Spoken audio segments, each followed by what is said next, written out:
আপনি যদি কোনো সফটওয়্যারে ভালোভাবে কাজ করতে চান অথবা সফটওয়্যারটিকে ভালোভাবে নেভিগেট করতে চান, আপনাকে অবশ্যই ওই সফটওয়্যারের ইউজার ইন্টারফেস সম্পর্কে ভালো ধারণা রাখতে হবে। সো শুরু করা যাক।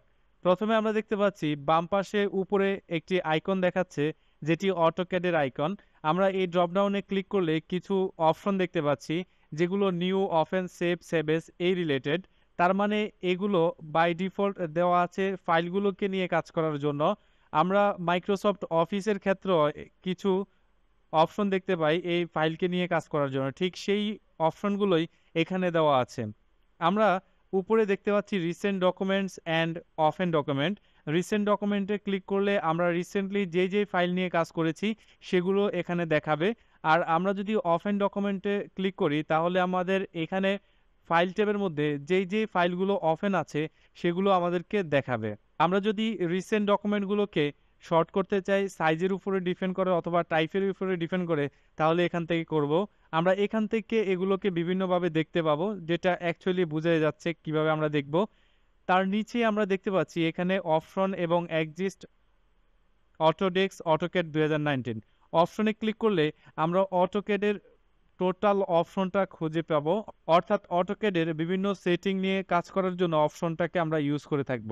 অপশনের মধ্যে বিভিন্ন ফাইল ট্যাবের আন্ডারে ক্যাটাগরি ভিত্তিক আমরা বিভিন্ন সেটিং দেখতে পাচ্ছি। এগুলো খুবই সহজভাবে আপনি নেভিগেট করতে পারেন। সবচেয়ে সহজ পদ্ধতি আমি দেখলাম অটোক্যাডের মধ্যে, ডিসপ্লের মধ্যে শুধুমাত্র ডিসপ্লে রিলেটেড যত কাজ আছে সব এই ডিসপ্লে ট্যাবের মধ্যে পাবেন। এভাবে সবগুলোকে আপনি স্টাডি করলে আরও ক্লিয়ার বুঝতে পারবেন। এগুলো নিয়ে আমরা বিস্তারিত শিখব লেসনের মধ্যে। আপাতত আমরা এটাকে ওকে দিয়ে বের হয়ে আসছি। তাহলে আমরা বুঝলাম অ্যাপ্লিকেশন মেনু বাটনের মধ্যে কিছু বিষয় আছে যেগুলো সচরাচর আমরা ইউজ করে থাকব।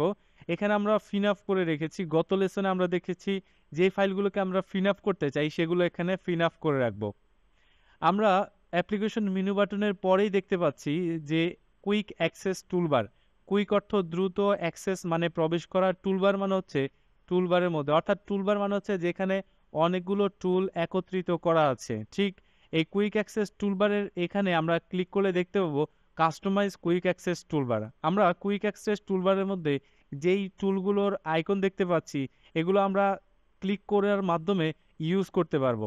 বেসিক্যালি আপনি খুব সহজে যাতে আপনার সবচেয়ে বেশি ইউজফুল টুলগুলোকে ইউজ করতে পারেন সেজন্য কুইক অ্যাক্সেস টুলবারটাকে এখানে রাখা হয়েছে। কুইক অ্যাক্সেস টুলবারের মধ্যে কোনো টুলকে যদি আমি চাই রাখবো সেটা আমরা রাখতে পারবো। আবার যদি কোনো টুল চাই যে আমরা এটাকে রিমুভ করে ফেলবো কুইক অ্যাক্সেস টুলবার থেকে, সেটাও করা পসিবল।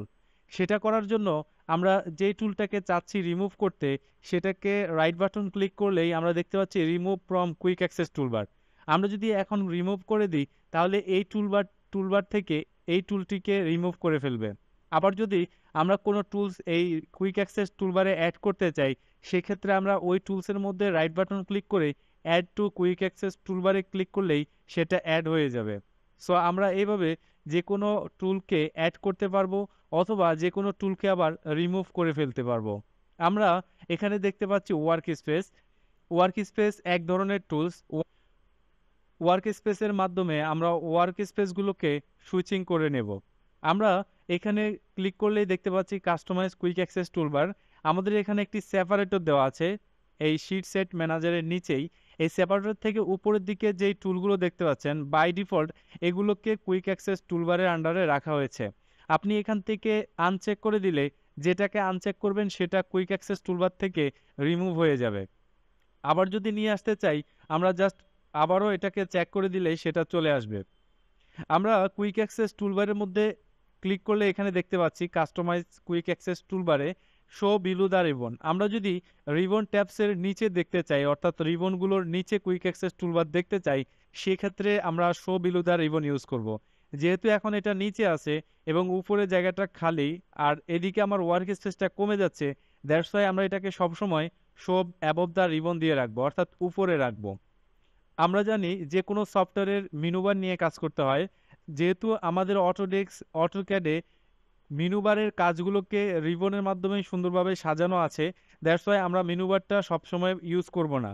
কিন্তু যখন প্রয়োজন হবে আমরা কাস্টমাইজ কুইক অ্যাক্সেস টুলবারে এখানে দেখতে পাচ্ছি শো মেনুবার। শো মেনুবারে ক্লিক করলেই ফাইল থেকে শুরু করে এক্সপ্রেস পর্যন্ত এই সবগুলোই হচ্ছে আমার মেনু বারের ট্যাবস। আমরা চাইলে এই ট্যাবের মধ্যে রাইট বাটন ক্লিক করে এখান থেকেও এটাকে হাইড করে ফেলতে পারবো। তাহলে আমরা দেখলাম কাস্টমাইজ কুইক অ্যাক্সেস টুলবার।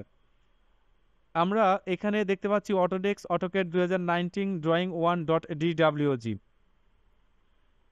এই ড্রয়িং 1.dwg যে লেখাটা, এটা হচ্ছে টাইটেল বার। আমরা যে ড্রয়িংয়ে আছি ঠিক সেই ড্রয়িংয়ের টাইটেল বারটি এখানে দেখাবে। আমরা তার ডান পাশেই দেখতে পাচ্ছি সার্চ বাটন, অর্থাৎ আমি যদি এখানে কোনো লেখা ইন করি, অর্থাৎ এল লিখে যদি আমি ইন্টার বা স্পেস চাপি, তাহলে আমরা অনলাইনে থেকে এই লাইন সম্পর্কিত বা এল রিলেটেড অটোক্যাডের যত কন্টেন্ট আছে সবগুলো আমরা দেখতে পাবো। এটার জন্য অ্যাকচুয়ালি আমাদের অনলাইন কানেকশন থাকতে হবে, অর্থাৎ নেট কানেকশন থাকতে হবে। আমরা এখানে ক্লিক করলে এটাকে মিনিমাইজ করে রাখতে পারবো। আমরা এখানে যা কিছু লিখব সেটা এখানে ক্লিক করলেই সেটা সার্চ করে দিয়ে দেবে।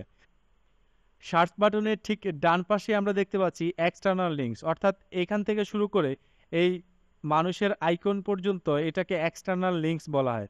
এর মাধ্যমে আমি এখানে অটোডেস্কের অ্যাকাউন্টে সাইন ইন করতে পারবো এবং তাদের থেকে কোনো প্রোডাক্ট যদি আমি কিনতে চাই তাহলে তাদের অ্যাপ স্টোরে যেতে পারবো।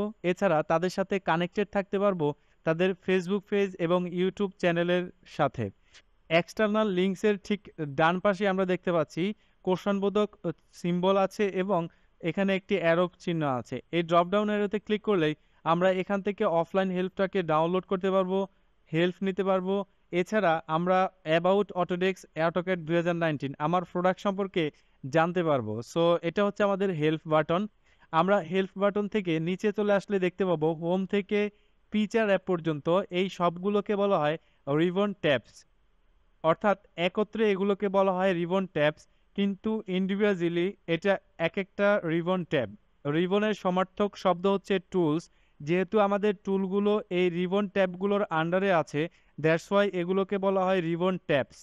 এই রিবন ট্যাবসগুলো ক্যাটাগরি ভিত্তিক সাজানো আছে। যেমন হোম ট্যাবের মধ্যে আমরা দেখতে পাচ্ছি ড্র প্যানেলের আন্ডারে শুধুমাত্র ড্র রিলেটেড কাজ করার জন্য যে টুলগুলোকে ইউজ করব সেগুলো দেওয়া আছে। আবার মডিফাইয়ের মধ্যে যা কিছু ড্র করলাম সেটাকে মডিফাই করার জন্য যে টুলগুলো প্রয়োজন সেগুলো আমাদের মডিফাই প্যানেলের মধ্যে দেওয়া আছে। তার মানে আমরা দেখতে পাচ্ছি রিবন অথবা টুলসগুলো রিবন ট্যাবসের মধ্যে আছে, ক্যাটাগরি ভিত্তিক সাজানো বিভিন্ন প্যানেলের আন্ডারে। আমার কথাটা একটু পেঁচানো হতে পারে, কিন্তু আপনি খেয়াল করুন বিভিন্ন প্যানেল একত্রিত হয়ে একটা রিবন ট্যাবের মধ্যে আছে অনেকগুলো রিবনকে নিয়ে। সো আমরা এখানে ইনসার্টের মধ্যে ইনসার্ট রিলেটেড কাজ করার জন্য যে টুলগুলো প্রয়োজন সেগুলো আছে, অ্যানোটেশন রিলেটেড কাজ করার জন্য যে টুলগুলো প্রয়োজন সেগুলো আছে। এভাবে প্রত্যেকটা রিবন ট্যাবসের আন্ডারে ক্যাটাগরি ভিত্তিক আলাদা আলাদা টুলস সাজানো আছে। আমরা রিবন ট্যাবসের নিচে দেখতে পাচ্ছি ড্র, মডিফাই, অ্যানোটেশন, লেয়ার, এগুলো প্রত্যেকটা এক একটা প্যানেল। এভাবে প্রত্যেকটা রিবন ট্যাবসের আন্ডারে এক বা একাধিক প্যানেল আছে। প্যানেলগুলোর আন্ডারেই অ্যাকচুয়ালি ক্যাটাগরি ভিত্তিক সাজানো টুলগুলো। এই প্যানেলগুলোকে যদি আমি ক্লিক করি তাহলে এর নিচেও কিছু অতিরিক্ত টুলস দেওয়া আছে। যেমন ড্র প্যানেলের মধ্যে ড্র করার জন্য আরও কিছু টুলস আছে যেগুলো খুব কম ইউজ করা হয়ে থাকে। আমরা যদি এই ড্র প্যানেলটাকে ফিনাফ করে রাখতে চাই তাহলে এটা ফিনাফ হয়ে থাকবে, আমরা কাজ করলেও সেটা উপরে উঠে যাচ্ছে না। আবার যদি আমি ফিনাফটাকে আনচেক করে দিই তাহলে আমি এখানে ওয়ার্ক স্পেস আসলে সেটা উপরে উঠে যাচ্ছে। এইভাবে রিবন ট্যাবসগুলোর প্রত্যেকটা নিয়ে কাজ করা যাবে। আমরা যদি কোনো প্যানেলকে রাইট বাটন ক্লিক করি তাহলে আমরা দেখতে পাবো শো ট্যাব, অর্থাৎ আমাদের হোম থেকে ফিচার অ্যাপ পর্যন্ত যে ট্যাবগুলো দেখতে পাচ্ছি ট্যাবগুলো যদি আমি আনচেক করে দিই তাহলে সেটা দেখা যাবে না। যেমন আমি যদি এখান থেকে ফিচার অ্যাপটাকে আনচেক করে দিই তাহলে আমরা দেখতে পাচ্ছি ফিচার অ্যাপটা চলে গেল। এভাবে আমরা যদি রাইট বাটন ক্লিক করার পর শো ট্যাবে ক্লিক করলে এগুলো আনচেক চেক করে আমরা হাইড বা শো করাতে পারবো। এছাড়া আমরা শো প্যানেলের মধ্যে সেমভাবে এই কাজটা করতে পারবো। যেই ট্যাবের মধ্যে আছি সেই ট্যাবের প্যানেলগুলো সবগুলো দেখাচ্ছে। আমরা রিবন ট্যাবসের ঠিক ডান পাশে ছোট দুটি অ্যারো দেখতে পাচ্ছি, এটাকে বলা হয় রিবন ভিউ।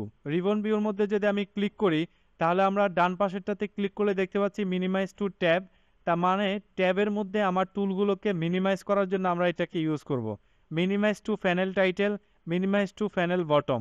আমরা একটা একটা করে দেখছি। ট্যাবের মধ্যে মিনিমাইজ করার পর আমরা দেখতে পাচ্ছি সকল টুলস আমার ট্যাব হোম ট্যাবের মধ্যে মিনিমাইজ হয়ে গেল। আবার আউটপুটের গুলো আউটপুট ট্যাবের মধ্যে মিনিমাইজ হয়ে গেল। এভাবে আমি যদি মিনিমাইজ টু প্যানেল টাইটেলস দেই, তাহলে হোম ট্যাবগুলো সব মিনিমাইজ হয়ে গেল, বাট আমাদের প্যানেলের টাইটেলগুলো সে দেখাচ্ছে। আমরা যদি এখানে মিনিমাইজ টু প্যানেল বটম করি, তাহলে বটন আকারে আমাদের প্যানেলগুলোকে সে দেখাচ্ছে। আমরা বটনে হোভার করলে অর্থাৎ টাচ করলে সেটা আমাকে দেখাচ্ছে। এছাড়া আমরা সাইকেল থ্রো অল করে এই বাম পাশেরটাকে যদি ক্লিক করি, তাহলে এই তিনটা পুনরাবৃত্তি ঘটতে থাকবে, একটার পর একটা আসতেই থাকবে। সো এই লেসনে আমরা অটোক্যাড 2019 এর ইউজার ইন্টারফেস প্রায় অর্ধেক শেষ করলাম। নেক্সট লেসনে আমরা ফাইল ট্যাব থেকে শুরু করে এখানে স্ট্যাটাস বার পর্যন্ত আলোচনা করব।